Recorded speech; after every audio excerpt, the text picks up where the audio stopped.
ben, elle est faite celle-là, on n'aura plus à la faire. Et c'est parti pour Yann. Yann et Jean-Philippe Dérault qui sont un petit peu effacés, je pense, sciemment justement pour laisser l'explication se dérouler tout à fait logiquement. Alors qu'attention, ça a croisé peut-être à l'entrée là-haut de la courbe Dunlop. On est très prudent, hein, voire lucide. C'est là que ça risque de coincer un petit peu. Bah, et voilà, on va chercher des trajectoires à gauche et à droite. On va plutôt s'écarter et couper et court-circuiter pour éviter les touchettes. On va pas rayer les belles autos dès la première intervention au Mans. Alors que la descente sur la chapelle, on le sait, délicate. Hein. Il y a un appui qui est un petit peu délicat là à cet endroit. Et là, visiblement, pas de souci pour un pilote qui est en train de s'échapper, de prendre le large.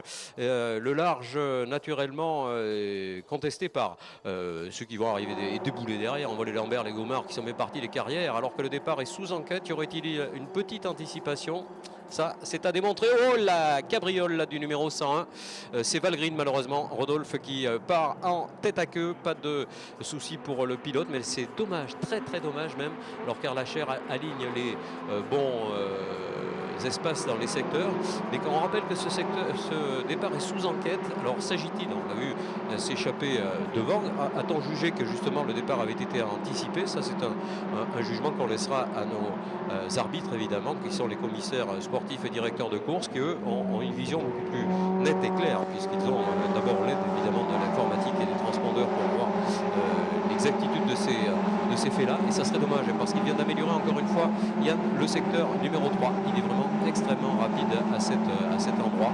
Nicolas Gomard à la troisième position, Julien Lambert seconde, Carrière quatrième, Georges cinquième. Malheureusement, Valgrind ne sera plus à la 8e place, ce qui va faire à la 6e place, ce qui va faire l'affaire de Julien Febvreau qui s'est débarrassé de Romano Ricci tout à l'heure. Alors Cloris Norroy est en 9e position, Juliette Balasset est à la 10e place. Et nouveau passage de l'homme de tête, Yann Erlacher, qui bat le record du tour avec brio. Hein.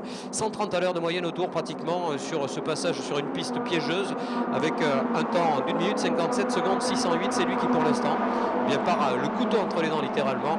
Erlacher, Lambert, Georges, Ricci, Gomard, Carrière, Norroy, Febvreau. Ah, Febvreau qui s'est fait repasser par Loris Norroy. Allez Julien, faut y aller.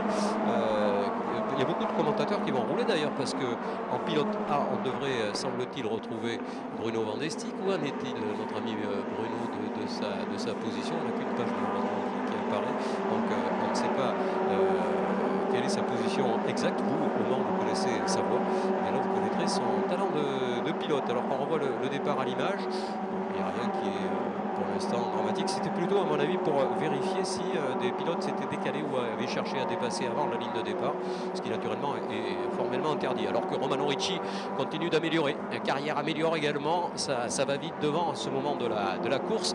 On est en train tout simplement d'essayer de trouver le minima d'adhérence pour avoir un maximum de performance. Et on est reparti pour Valgrind. Voilà, on est reparti, mais alors super loin, puisqu'on n'apparaît pas dans le top 20. Boeri bien parti également à la 16e position. Où partait ce pilote? Il était 18e, 2 places de mieux donc pour lui. Jung, on a dit beaucoup de choses intéressantes sur lui, on va continuer de le faire, rassurez-vous. Antoine est la numéro 97 qui reste en 10e place, et que c'est Ricci qui fait l'effort, c'est Ricci qui fait le boulot, avec Christophe Carrière également sur cet examen des temps. Eh bien, je pense qu'il va y avoir du grabuge, qu'il va y avoir des chamboulements dans le prochain passage, car ce serait bien ce duo Ricci-Gomard qui serait en train tout simplement de revenir, auteur l'un et l'autre de tours tout à fait bon. Pour ce qui est évidemment de cette bataille devant, regardez la distance qui s'est vue très nettement s'abaisser dans ce dernier passage, qui a fondu littéralement. Elle est maintenant d'1 seconde et 6 dixièmes seulement entre Erlacher et Lambert. Et un passage par les stands pour la voiture numéro 13. Aïe, voiture. Merci Jean. Et Bruno qui s'en sort pas mal, il est 29e. Ouais, il a amélioré sa position. 28e maintenant pour Bruno Vandestick. Vous qui connaissez encore une fois sa voix. Allez, parcours devant pour Carrière. Carrière, il est à l'attaque avec l'auto numéro 100. On rappelle ce numéro qui est le sien par affectivité, par affection, peut-être un petit gris-gris également, qui permet en tout cas de souligner que lorsqu'on marque le maximum de points sur ce type d'épreuve, eh bien c'est effectivement 100 points qui sont dévolus, alors que Dmitrienko décidément n'est pas dans un week-end éclairé, et il s'arrête. Maxime Dmitrienko qui avait terminé 4e l'année passée de ce même championnat, et qui là se voit en difficulté, disons-le tout net, disons-le tout clair. Ça va être très compliqué pour lui de cette place, alors que Leroy est juste derrière la 7e place, que ça revient pour Jug également à la 9e position, au détriment de la numéro 32, la Gersoise Juliette Balassin, qui a reculé donc au 11e rang. Et attention à cette attaque là sur la numéro 89, c'est Carrière justement qui est en train d'essayer de trouver l'espace qui pourrait lui permettre de glisser sa voiture mieux que celle de Gaumard, mieux positionnée, c'est-à-dire 5e rang, évidemment crédité de très très bons points. 4 courses par meeting, ça aussi c'est un élément à prendre en compte, c'est-à-dire qu'il y a beaucoup de points à marquer, ou non, c'est selon évidemment les positions qu'on occupe, et là pour le moment c'est Erlacher qui fait le bon coup, et la mise sous enquête visiblement n'a pas donné suite à quoi que ce soit concernant d'éventuelles sanctions. Tant mieux pour Yann qui avait fait ce départ tout à fait bon, il est d'ailleurs toujours crédité du meilleur temps, cette fois on a dépassé les 130 à l'heure de moyenne au tour, 131 pratiquement pour 1 minute 55-0, on va passer sous les 55 rapidement. Les pneumatiques vont souffrir, c'est sûr qu'on s'est penché du côté des techniciens Yokohama sur les pressions qu'il fallait mettre au départ avec ce type de piste. Eh bien, visiblement, ça fonctionne plutôt bien. La régularité se transforme même en amélioration successive à chacun des passages de Yann. Ça, c'est éminemment convaincant, alors que la conviction, elle est là également, celle de Romano Ricci. Romano Ricci qui améliore le secteur numéro 1. Allez Romano, il faut aller chercher Stéphane Georges, il faut aller taquiner ce garçon d'expérience et de talent. On va voir qu'il y a fort à faire effectivement pour essayer de déloger ce pilote expérimenté du podium pour l'instant. Pas tout à fait acquis, certes, loin de là, alors que Carrière a reculé un tout petit peu, il était maintenant 6e, et quand on revoit ces actions qui se sont produites, comme beaucoup d'ailleurs, dans cette fameuse courbe de la Chapelle, avec ce freinage qui se opère sur un appui très important sur l'extérieur gauche, ce qui évidemment est particulièrement délicat en moto, mais en voiture également. On le voit surtout dans ce que les conditions sont aussi difficiles que celle-là. Et Erlacher qui, lui, pour l'instant, reste en tête de l'épreuve, libéré qu'il est quelque part, je pense, des doutes qu'il pouvait éventuellement avoir sur ses capacités en Paris 4. Et là, visiblement, on peut être complètement serein et rassuré. On aperçoit aux écrans également quelques bagarres qui se produisent au sein de ce peloton. Oui, Julien Febro. Il a repassé Loris Norroy. Quel lourd entre les deux là, tiens. Et c'est la numéro 78 qui apparaît justement sur les écrans.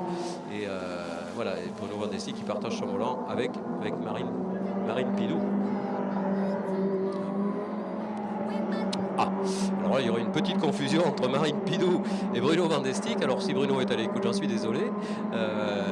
Et c'est Marine Pidou qui effectivement est en train d'effectuer son parcours. Alors pardon à Marine d'avoir décrit cette belle course réalisée par là aussi une jeune femme qui s'inscrit au milieu des garçons, alors que la voiture numéro 3 doit respecter les limites de piste. Encore une fois, ce sont toujours des avertissements que l'on voit pleuvoir, c'est le cas de le dire, sur les écrans.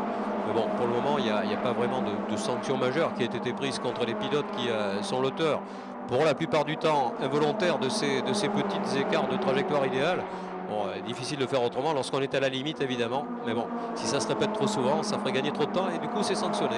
Voilà un petit peu l'idée de la chose, sachant qu'à une époque, c'était les murs qui bordaient les pistes. Et là, évidemment, on ne dépassait pas les limites de la route de course. Ça sera ça à Pau, d'ailleurs. Si on dépasse la limite de la route de course, en principe, ça se passe pas très bien. Et là, visiblement, on essaye de s'attaquer au sein du peloton.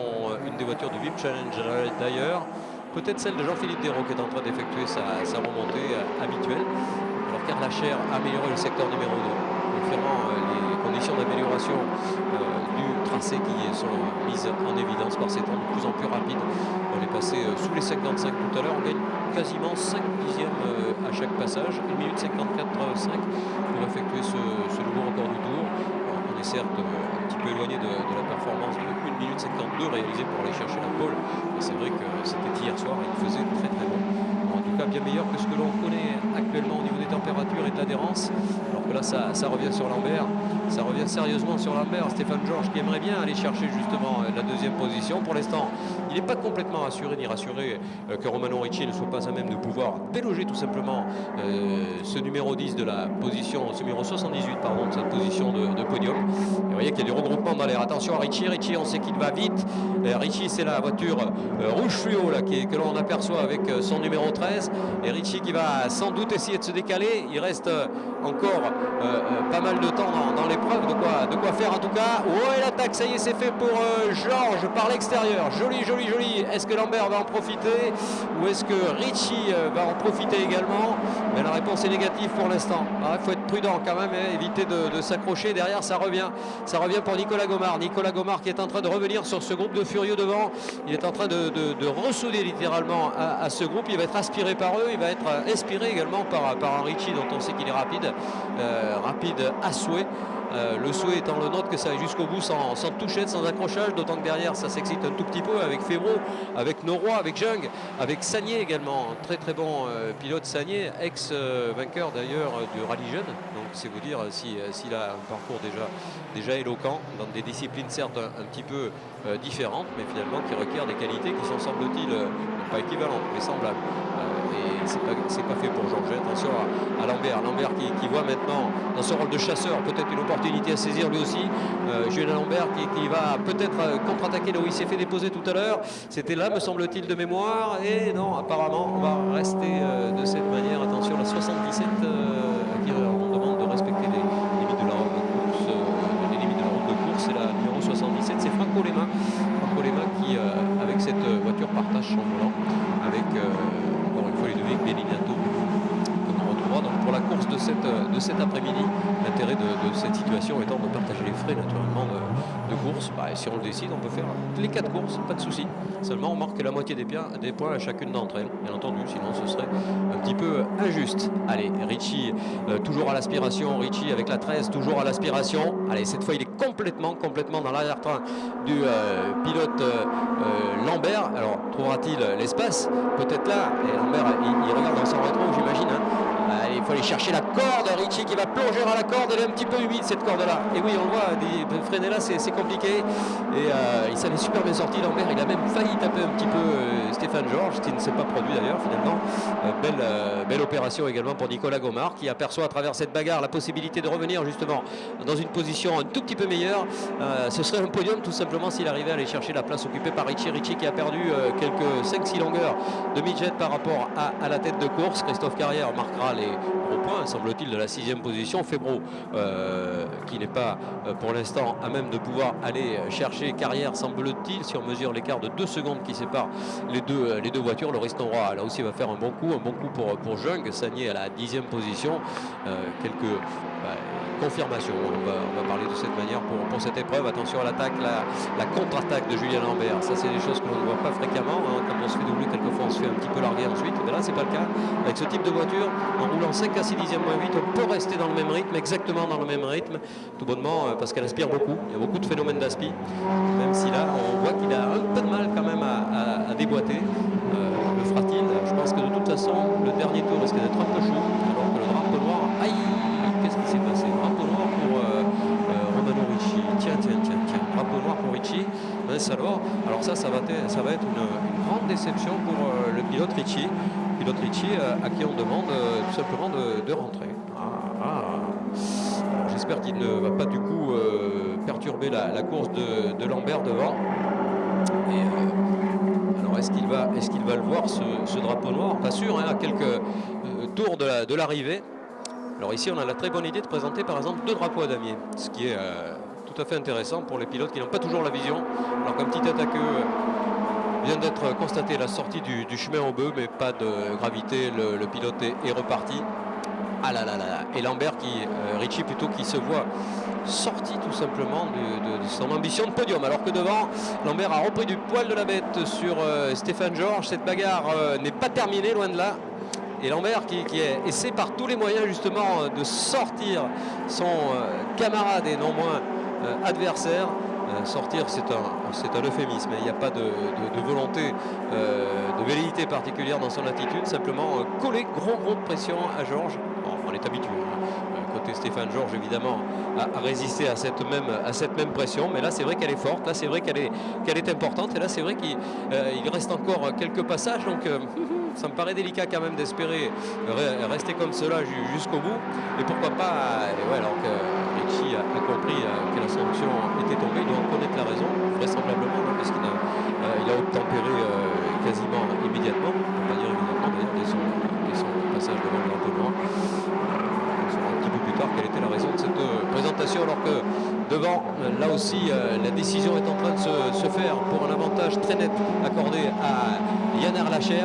Yann Erlacher qui s'achemine vers une victoire tout simplement. Belle victoire du pilote qui avait déjà obtenu cette même position à l'occasion de la course 1. C'est une course qui semble-t-il lui convient. Erlacher qui avait remporté l'épreuve de Nogaro à course 1. Et puis l'inconvénient dans ce genre de situation, c'est que demain on partira 10e puisqu'on inverse le top 10. Voilà les informations qui sont communiquées donc à tous ces gens, à toutes ces voitures également. Et Nicolas Gomard, ouais, qui mécaniquement se retrouve maintenant en 4e. Alors est-ce qu'il peut aller un petit peu plus haut? Nicolas qui pilote la numéro 89, carrière avec la 100, facile à reconnaître. On identifie très vite ces voitures avec un tout petit peu d'habitude, parce que chacun a à cœur de leur donner une déco qui est tout à fait splendide pour beaucoup de ces autos. On a passé un peu de temps à réfléchir à ça pour que l'outil soit à la hauteur de sa performance au niveau esthétique, au niveau look, et qu'on sache se démarquer au niveau justement de ces décos. Et qu'on regrette encore une fois, malgré son retour excellent, la position de Valgrind, qui n'a rien à voir avec ce qu'il va nous proposer pendant les phases successives auxquelles il va participer, y compris en super tourisme d'ailleurs. Et c'est pas fini, attention à cette bagarre, c'est même loin d'être terminé. J'ai l'impression que Carrière est en train de faire un retour extrêmement incisif, même si on voit que Lambert a repris de l'espace Georges a repris de l'espace sur Lambert. Voilà, il y a des endroits où c'est vrai, des endroits où ça l'est moins. Il y a des positions ou plutôt des virages dans lesquels Gomard se trouve un petit peu plus en conférence, alors que Povila, le pilote russe, doit respecter la route de course. En tout cas, ce qui va lui être signifié, il faut absolument qu'il ne dépasse pas trop ces fameuses limites de la route de course. C'est l'Arctic Team qui engage ces Russes fort sympathiques, qui ont le courage quand même de venir d'un peu loin, et puis surtout d'avoir un problème de langue évident qui ne facilite pas leur communication. Mais bon, ils sont extrêmement sympas, encore on le répète, pas de problème pour ça. Noroy à la 7e position, c'est remonté par rapport à une place stable pour Jung, c'est remonté pour Dero également, qui est parti bon dernier, et Ricci que l'on voit malheureusement relégué dans la toute dernière position. Et le dernier tour qui est annoncé maintenant, chers amis, dernier passage pour Erlacher, qui va s'acheminer vers une deuxième victoire de cette saison, qui s'annonce particulièrement enrichissante pour lui, j'imagine. En tout cas, ses progrès sont considérables. La deuxième place pour Georges sera-t-elle jusqu'au bout celle que va détenir le numéro 78? Je pense que oui, parce que Lambert a été rejoint par Gomard tout à l'heure et qu'il va forcément être un petit peu gêné dans sa démarche de pouvoir préserver sa position. On les voit d'ailleurs à l'écran avec le virage de la Chapelle arrondi parfaitement par Stéphane Georges. Ça devrait normalement aller jusqu'au bout comme ça. Stéphane Georges qui va accélérer dans la remontée. Attention à ces derniers mètres qui sont toujours un petit peu délicats. On a toujours un petit peu la crainte d'une attaque suicidaire. Maintenant, je ne pense pas que ce soit le cas pour Christophe Carrière, qui veut aussi marquer quelques bons points. Il occupe pour l'instant la 5e position, mais devant, légèrement à l'avant, eh bien on voit Gomard qui semble avoir, me semble-t-il, vu d'ici, baisser un petit peu sa garde. Je pense que le podium est en train de se dessiner avec Erlacher, avec Georges et avec Lambert, Julien Lambert. Mais aussi ce sera un joli podium, parce qu'il a déjà connu ces joies-là lorsque nous étions sur le circuit gersois de Nogaro. Julien Lambert qui avait terminé deuxième de la course 1. Et puis qui ensuite avait connu des soucis, on s'en souvient, et remporté la course 2. Un pilote qui va donc faire un très bon coup au niveau du championnat, chers amis. Mais oh là, attention à l'attaque de l'extérieur là-bas. L'attaque de l'extérieur va-t-elle être payante? C'est une attaque entre Georges et Lambert, justement. La position qui pourrait s'être vue légèrement modifiée entre ces deux-là. Il semble bien qu'en effet ce soit Lambert qui ait repris la deuxième place. Terrible, terrible bataille dans le dernier tour.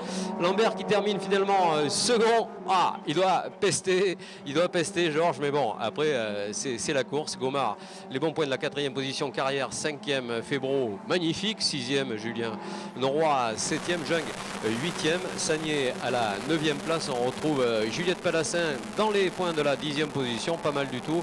Jean-Philippe Dérault donc qui disparaît du classement comme il a l'habitude de le faire à chaque fois dans le dernier tour, et donc permet à Eric R de s'installer 11e, à Povila de prendre la 12e position, meilleure de la délégaction russe. Le 94 ensuite de Fouillard. La 14e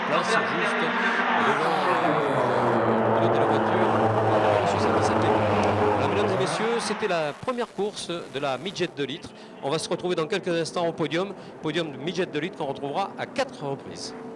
Merci Jacques Sabatier, effectivement un programme très chargé une fois de plus, et on remarquera que les temps autour dans le dernier étaient en 1,55,301, c'est-à-dire qu'effectivement la piste est devenue beaucoup plus agréable pour des pneus adaptés, ce qui n'était plus le cas en fin de parcours. Et donc par conséquent et en conséquence de quoi on a vu l'évolution, et c'est peut-être à ce niveau-là que certains en ont profité, ainsi que Monsieur Lambert, puisqu'il partira donc avec une médaille d'argent. Voilà, mesdames et messieurs, on va se retrouver pour la cérémonie officielle de podium dans quelques instants. Le temps pour nous de vous rappeler les rendez-vous qui seront les nôtres dès maintenant, parce que nous commençons à entamer une deuxième partie dans ce samedi 26 avril, avec la fin de cette midget, une pause avec des animations. Profitez-en d'ailleurs pour aller sur le village Matmut, où nous allons retrouver l'ensemble de nos partenaires, si vous voulez participer à ces animations au cœur du village. Simulateur speedrun, simulateur Michelin, circuit de voiture à pédales, château gonflable, sculpteur de ballons, show trial, la Matmut vous accompagne au village animation. Vous souhaitez aussi gagner des casquettes Red Bull par exemple, ou des casquettes Ferrari, ou tout simplement le livre anniversaire des 40 ans d'Oreca. Et pour cela, je vous invite à vous rendre au camion boutique Oreca Store, qui est situé dans les paddocks, pour participer à notre jeu concours GT Tour et Oreca Store. Et on vous donnera par l'intermédiaire des speakers les résultats du tirage au sort qui aura lieu vers 16h30.